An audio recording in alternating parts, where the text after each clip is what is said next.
welcome to another exciting episode of History in 5 Minutes. This is Luke Shepherd. And this is Andy. Ashley Bright. So Ashley, what's this about Civil War? The English Civil War, to be precise, which was a series of conflicts which was fought between 1642 and 1651. It was fought between the parliamentarians, represented here as the blue team, and the royalists, represented by the red team. To fully understand the English Civil War, we ought to start from the beginning. Oh man, she is like Dog Rolf.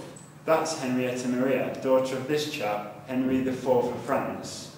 On the 13th of June 1625, King Charles I married her. Since she was a Catholic, the marriage displeased pretty much everyone in Britain. A further mistake by His Royal Highness included making extra taxes to fund all the wars his kingdom was in, which ended up making Parliament very, very cross. Charles was a bad man. Rightly so.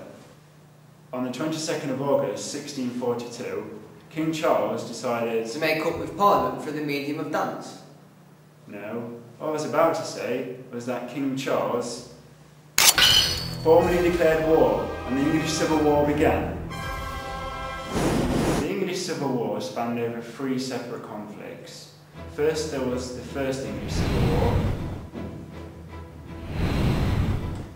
Then there was the Second English Civil War. And then finally, yes, you guessed it, it was the Third English Civil War. The Third English Civil War. So where are we at now? This is Newark-on-Trent, more specifically Newark Castle, as you can see behind me. It was seized in 1642 by Sir John Digby, the High Sheriff of Nottinghamshire, on behalf of the Royalists. So the Royalists had Newark at the start of the war? That's right. Get in! No, we lost. What about the 3 sieges? Well, here's a professional to tell us more about it. The first siege in 1643, the parliamentarians who sent a small force to try and take the town were basically thrown out of town by people with such weapons as pitchforks and pieces of wood and so forth. Such was the town's, should we say, resolve to keep its royalist status. Thomas Ballard, a Major General parliamentarian, led 6,000 parliamentarians to besiege Newark. Starting on the 26th of February 1643, the siege only lasted 1 day. Good job, parliamentarians. Actually, the siege was a complete failure, and Ballard and his troops were forced to move back after resource shortages. Parliamentarians, you're rubbish. So the score became Royalists 2, Parliamentarians 0. No, we lost. Get in! The second siege was a little more serious. Parliamentarians had their headquarters down there at the bottom of Beacon Hill, and they were camped there one morning, and the siege was brought to an abrupt end when Prince Rupert and over 2,000 cavalry troopers came over the top of Beacon Hill, charged down the hill and routed the parliamentarians at the bottom early in the morning, actually pushed them back to the River Trent, where they subsequently surrendered.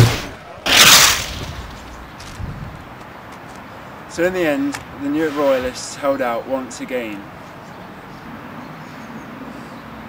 Whoa, man. Royalists 3, Parliamentarians 0. Get in! No, we lost. The third siege, which lasted almost between 9 and 12 months. The garrison never fell in that one either, and it was only on orders of the king that the town actually was handed over to the parliamentarians in 1646. So, Charles I surrenders, yeah? What happens after that? Well, the Second Civil War started with a series of royalist uprisings around the country, and it ended up with Charles I being tried for treason and executed by beheading. Ah, we lost! Yes! Meanwhile, the Rump Parliament appointed Oliver Cromwell, this guy, to send a mass of parliamentarian troops to invade Scotland. This started the last Civil War, which ended with the Battle of Worcester on September the 3rd, 1651, with parliamentarian victory. Oh!